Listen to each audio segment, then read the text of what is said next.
سلام، ستړي مشئ. کله چې د کرکټ نوم یادېږي نو ستاسو ذهن ته څوک در په یادېږي؟ د نړۍ کرکټ د لسیزې غوره لوبغاړی خو تر اوسه مجرد نړیوال جام را روان دی. ملي لوبډله دغه لوبې ته څومره چمتوالی لري؟ تیز مزل یې وهلی دی. اوس مهال دغه مزل په کوم ځای کې دی؟ د افغانستان او نړۍ د کرکټ ښکلا د افغان بسیم مخابراتي شرکت سوداګریز سفیر راشد خان ارمان سره په دغه بحث کې ورسره یم. خان ډېر ستړي مه شئ، پخیر راغلی، هر کله راشئ کور ودان. خان بس به له دې نه پیل کړم چې له کلونو وروسته افغانستان ته راغلی، کله چې هوایي ډګر ته راغلی څه احساس دې وکړ؟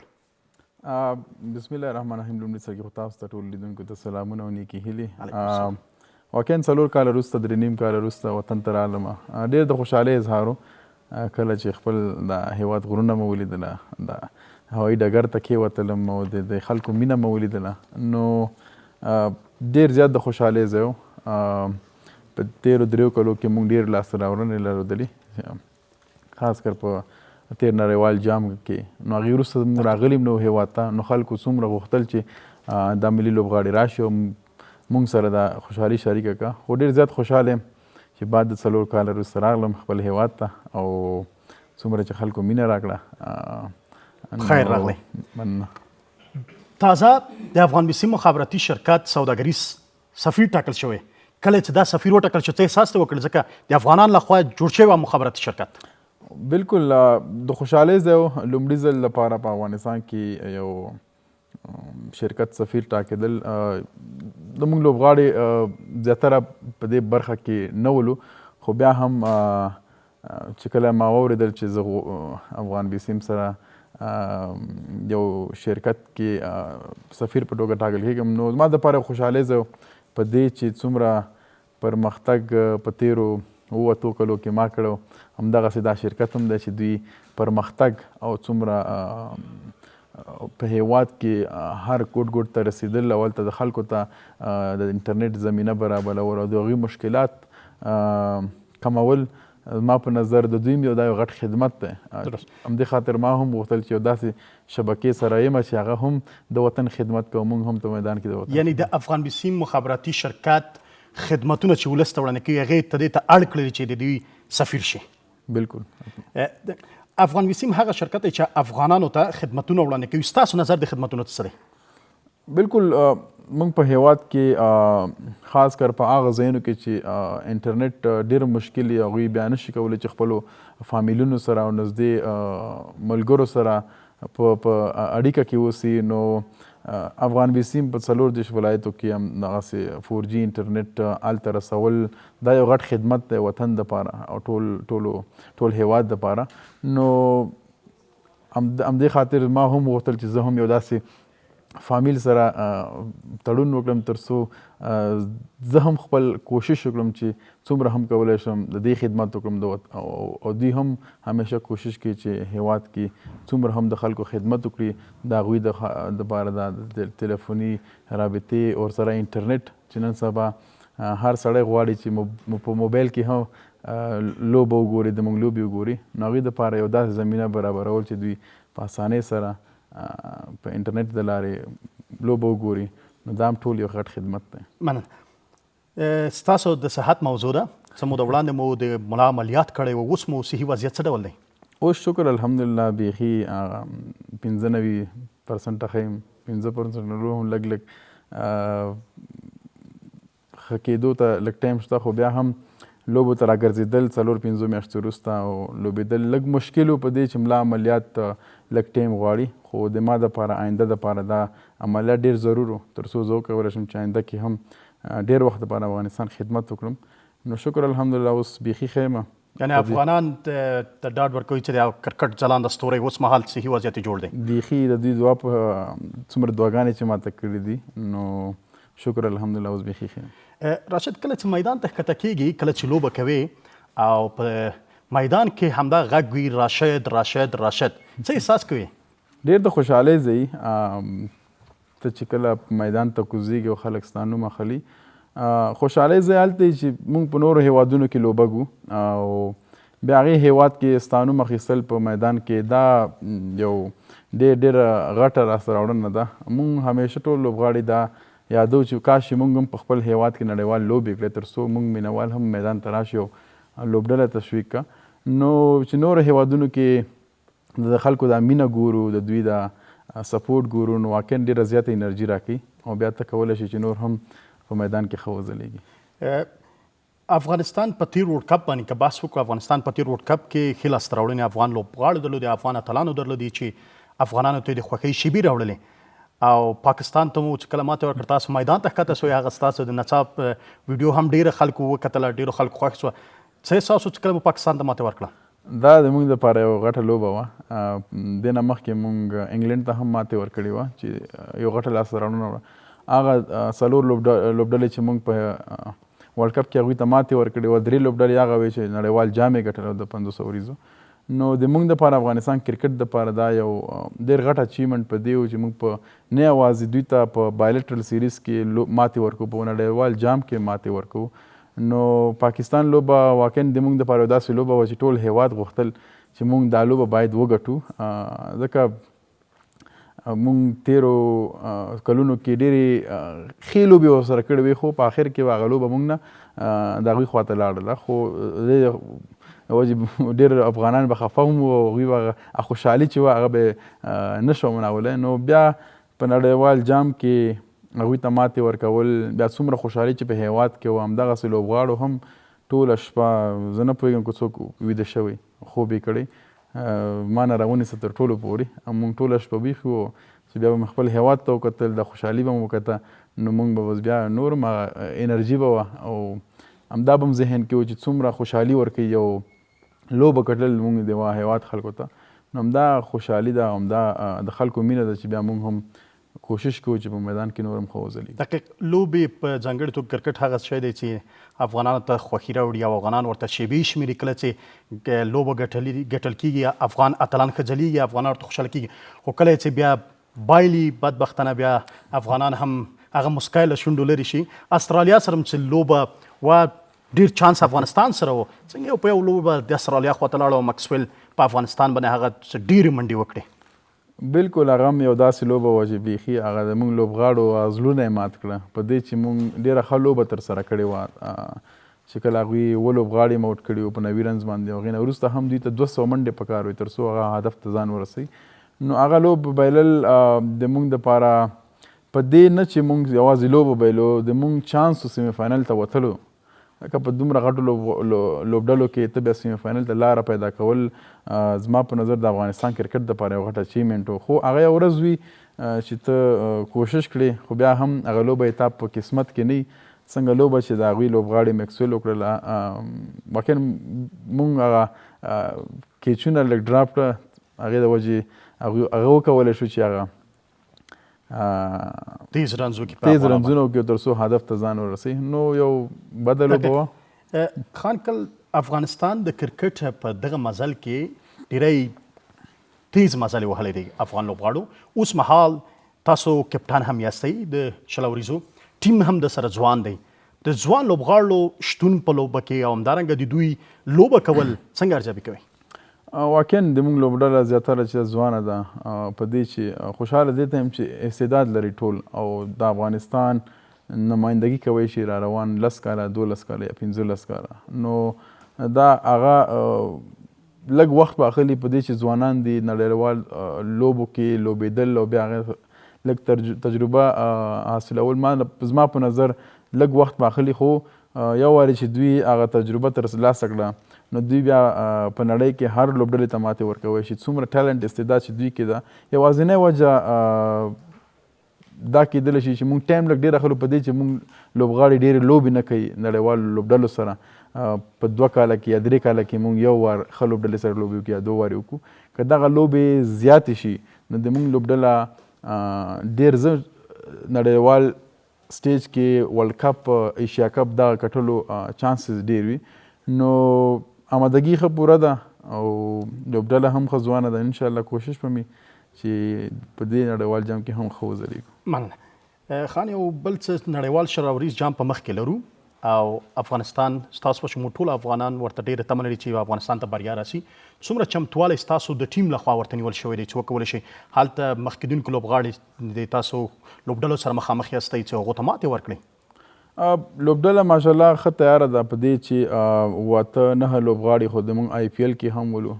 هغوی هلته هغه ټاپ کوالټي پریکټس یا تمریناتونه هغه میچونه هم ترسره کړي دي. ورسره هغه لوبغاړي چې لوبې نه وي زموږ دلته خپل داخلي لوبې وي قشتپې جام تر هغوی هغې کې هم ښه ځلېدلي هغه لوبغاړي چې دوی په لوبډله کې دي. نو تیاری ښه دی.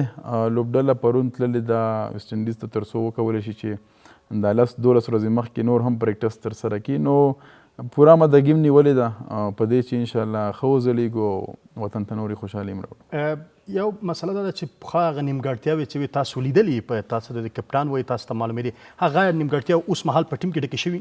نیمګړتیاوې همیشه هر لوبډله کې او هغه لوبډله کامیابه ډېره چې څومره راکمه کړي نو ښه ده. نو زه چې څومره ګورم موږ هغه نیمګړتیاوې چې موږ خاص کر په توپوهنه کې وي هغه اوس ډېرې کمې شي. یو دم داسې نه شي چې ټول نیمګړتیاوې ټولې ختمې شي. حتمن نیمګړتیاوې وي خو 3 کاله وروسته هغه څنګه وي اوس څنګه دي زما په نظر ډېر زیات تغییر یې کړی دی. هغه نیمګړتیاوې بیخي کمې شوي دي. نو چې څومره همدغسې موږ نور هم لوبیږو په نړیوال سټیج باندې دغه نیمګړتیاوې به نورې هم لرې شي. په نړیوال جام کې افغانستان د یوګاندا ویسټ انډیز او همدارنګه نورو ټیمونو سره لوبې لري. څه فکر کوئ چې څو به ګټو؟ زما په نظر چې همیشه زه لوبډلې ته هم لوبغاړو ته وایم چې هېڅکله هم په ذهن کې ګټه بایلل دا مه ساتئ. همیشه ذهن کې دا ساتئ چې موږ باید لوبډلې ته لوبې ته خامدګي ونیسو، ښه په تمرین ترسره کړو او کله چې میدان ته کوز شو موږ 200% افورټ ورکړو. که هغه موږ بولینګ کړي که بیټینګ کړي که فیلډینګ کړي تر څو موږ 200% افورټ وکړو هلته او خپل د زړه نه وکړو حتمن هغه نتیجه هم ستا خواته راځي. که مخکې نه ته په ځان دا فشار راولې چې دا لوبه ګټل دي نو زما په نظر هغه کوم مهم نکتې چې دي ستا بیټینګ دی بولینګ دی فیلډینګ دی هغه بیا د ذهن نه وځي. نو هر لوبغاړي ته معلومات شته چې زه کوم ځای کې کولی شم خپلې لوبډلې ته لوبه وګټم یا ښه پرفارمنس ترسره کړم تر څو لوبډله یو ښه پوزیشن کې پاتې شي. نو موږ ټولو کوشش به دا وي چې صرف او صرف خامدګي ونیسو، ښه تمرین ترسره کړو او کله هم چې میدان ته کوزیږو ښه جذبې سره او ښه پوره 200% او کله چې افغان لوبغاړو سره بیا ګوګلي بالر وي هغه خو بیخي ګټي. بل مسله دا ده چې یا افغانان وایي په ټیم کې تیز بالر تشه افغانان لري. دغه تیز بالر تشه څنګه ډکوئ؟ آیا تیز بالر پیدا کېدل سخت دي؟ سخت خو نه دي، یو شی هم سخت نه دی تر څو ته هغې دپاره لټون نه کړې. زما په نظر په هېواد کې ډېرو ځایونو کې هغسې لوبغاړي به وي تر څو هغوی کولی شي چې تیز توپ اچونه هم وکړي. نو زما په نظر دغه لوبغاړي چې کوم لوبغاړي په 19 کلنو کې یا په داخلي کرکټ کې په هغوی باندې لږ کار وشي تر څو هغه 115 کې بال کوي نو هغه که من لږه خواري وشي 40-45 ته رسي. نو یو دم داسې نه شي چې هغه کوم تیز توپ اچونکی موږ غواړو یو را پیدا شي. په هغې باندې کار کول دي. بله دا چې لوبډله کې سپینران ډېر زیات دي نو هر یو ځوان غواړي چې زه هم په آینده کې سپینر شم. دا هم یو علت کیدی شي چې موږ مشکل سره مخ یو تر څو موږ یو ښه تیز توپ اچونکی پیدا کړو. ټول غواړي چې راشد سي. د بیګ باش کې به دا ځل لوبېږي ځکه استرالیا افغانستان سره لوبې لغوي کړي.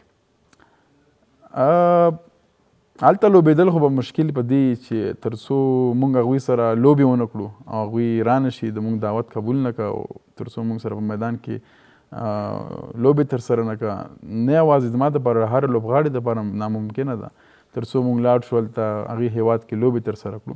ځکه موږ هم غواړو چې نړیوالې لوبې هم هغوی سره وکړي.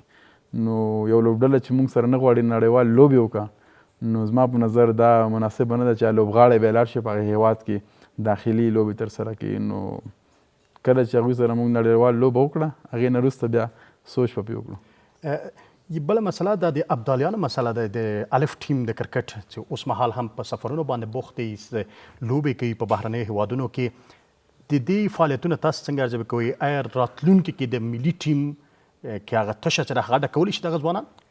یوازینی بیک اپ چې د ملي لوبډلې هغه الف لوبډلې یا ابدالیانو لوبډلې هغې نه وروسته بیا 19 کلن وي که دا پروسه همداسې مخکې لاړه شي تر څو ابدالیانو کې لوبغاړی ولوبېږي هلته ښه وځلېږي هلته جوړ شي هغې نه وروسته که ملي لوبډلې ته راشي نو بیا هلته تیار یو لوبغاړی نو زما په نظر چې څومره هم سفرونه د ابدالیانو همدغسې د 19 کلنو لوبډلې زیات شي هغومره هم موږ ته ډېر لوبغاړي چې دا په ملي لوبډله کې راتللو چانس وي نو امید لرم چې آینده کې هم دغسې سیریزونه برابر کړه تر څو هغه ځوانان چې په داخلي لوبو کې ښه ځلیږي هغه ابدالیانو لوبډلې ته راشي او هلته هم خپل ځان ثابت کړه او بیا ملي لوبډله دومره لرې نه ده. د شپږیزې لیګ په لاره نه اچول څومره د کرکټ باندې اغېزه کوي ستاسو په اند؟ هر یو تورنمنټ په لار نه اچول زما په نظر د افغانستان نو هر یو هیواد کې هغه کرکټ بیا پرمختګ په ځای لاندې راځي نو زما په نظر چې 12 میاشتې باید موږ خپل هغه لوبغاړي چې کوم داخلي لوبې ترسره کوي 12 کې 8-9 میاشتې موږ دا مصروفه وساتو هغې نه وروسته ته کولی شي چې یو ښه لوبغاړی را پیدا کړي یو ښه لوبغاړی یا 19 کلنو ته ورشي یا لیفټ لوبډلې ته همدغسې ملي لوبډلې ته نو څومره هم سوچ چې زموږ ډومestic په کرکټ باندې هغومره به موږ ته لوبغاړي ډېر راځي هغومره به لوبغاړو ته زمینه برابر شي تر څو هغوی خپل استعداد وښایي نو زما په نظر نه یوازې یوه شپږیزه بلکې 3-4 د شل اوریزو کمپټیشن باید په هیواد کې هر کال وشي نه یوازې 2 کاله 3 کاله وروسته نو دا ټورنمنټونه څومره چې زیات شي هغومره به تاسو سره لوبغاړي زیات شي نو په دې هیله چې آینده کې هم دغسې 4 ورځنی کرکټ یو ورځنی کرکټ همدغه شل اوریزو کرکټ څومره زیات څومره د هغه ځوانان لوبغاړي مصروفه وساتو هغومره به د دوی کرکټ مخکې ځي. خان د افغانستان د خلکو کورونو ته د کرکټ رسولو وظیفه که څه هم رسنۍ پر غاړه لري او آریانا ټلویزیون ستاسو او همدارنګه نورې لوبې چې ټولې د افغانستان د کرکټ او که نورې لوبې هغه د خلکو تر کورونو پورې رسولي دي ستاسو نظر ورته څه دی د آریانا ټلویزیون ته چې هره ورځ هڅه همدا ده چې کرکټ د خلکو تر کورونو ورسوي نړیوال جام به هم همدا نه شوي دا خو دوی دپاره یو وسیله جوړه شي چې مطلب دوی کولی شي نړیوال جام لوبې د آریانا تلویزیون څخه لایو وګوري نو دا د تلویزیون یو غټ لاسته راوړنې ده په هیواد کې هر کور ته رسول مخکې به چې رادیو ته به خلک ډېر ناست وو ډېر خلک به کریکنفو ته ناست وو اوس کولی شي دوی نه یوازې په ټي وي باندې په موبایل باندې هم دوی کولی شي چې آریانا دې لارې لوبه وګوري نو همدغه ده چې دا خلک بیا کرکټ سره نوره هم مینه زیاته شي هغوی خپل هغه لوبغاړي چې د خوښې لوبغاړي د تلویزیون څخه په خپل کورونو کې ژوندی بڼه وګوري. مننه. شخصي پوښتنې ته به خان راسم د تاسو د واده مسله ډېره ګرمه وه څه موده بیا بیرته یو څه نه پوهېږم دلیل یې څه و د افغانستان د کرکټ ځلانده ستوری به څه وخت واده کوي؟ واده چې کله قسمت وشو قسمت کې لیکلو ما په نظر هغې نه وروسته به خپله وشي نو بیا هم دومره لرې نه ده انشاءالله نږدې دی نږدې وخت کې انشاءالله چې واده هم وکړو د خیره چې دغه د افغانان چې منتظر و ستا واده ته چې هغو خبر شي چې د افغانستان خان ډېر ژر واده کوي انشاءالله. راشد خان به له کرکټ څخه وروسته څه وي؟ زړه مې دی کرکټ ته خدمت وکړم په کرکټ فیلډ کې اوسم که هغه هره برخه کې ځکه ټول عمر سړی کرکټ وکړه نو هغې نه وروسته بیا غواړي چې په همغې فیلډ کې پاتې شي او خدمت وکړو نو زما په نظر کرکټ نه وروسته به هم زما دا کوشش وي چې خپل وطن ته خدمت وکړم او افغانستان کرکټ بل لیول ته ورسوي. یو پوښتنه کوم خان که د ځواب ورکوي او که نه ورکوي دا بیا په برنامه کې نه لرې کوم که دې خوښه نه وه له کرکټ ور اخوا اوس مهال د هیوادوال لاسنیوي ته هم مخه کړې ده څه د دې لامل شول؟ دوی همیشه موږ ته دعا کړې ده همیشه موږ له سپورټ راکړی که هر ځای کې لوبېږو که وطن دپاره که نور ځایونو کې نو دوی هم په موږ ټولو باندې حق جوړېږي موږ هم د دوی کله چې سخته راځي په وطن باندې نه یوازې زما هر یو د وطن بچي ته دا پکار دی چې کولی شي که هر څومره وس کېږي دوی خپل د وطن د خلکو لاسنیوی وکړي ځکه بل هیواد خو نه راځي تا دپاره او تا د خلکو لاسنیوی کوي زما په نظر څومره هم که نه یوازې زه په هیواد کې هر ځای کې باید کوم ځای کې هم مشکل راځي په هیواد کې او په خلکو مشکل راځي موږ ټول سره یو شو د هغې خدمت وکړو د هغوی لاسنیوی وکړو تر کله چې کله دا سلسله جوړه شي نو د هیواد به دې نه هم نور ګلزار شي. د خپرونې وروستۍ شیبې دې غواړم افغان ځوانانو ته ستاسو پیغام څه دی هغه واورو. ټول هغه ځوانانو ته چې که غواړي آینده کې کرکټر جوړ شي همدغسې که ډاکټر جوړ شي نو همیش په خپل ځان باوري اوسئ، همیش د خپل وخت قدر وکړئ، همیش د خپل مشر قدر، د خپل مور پلار.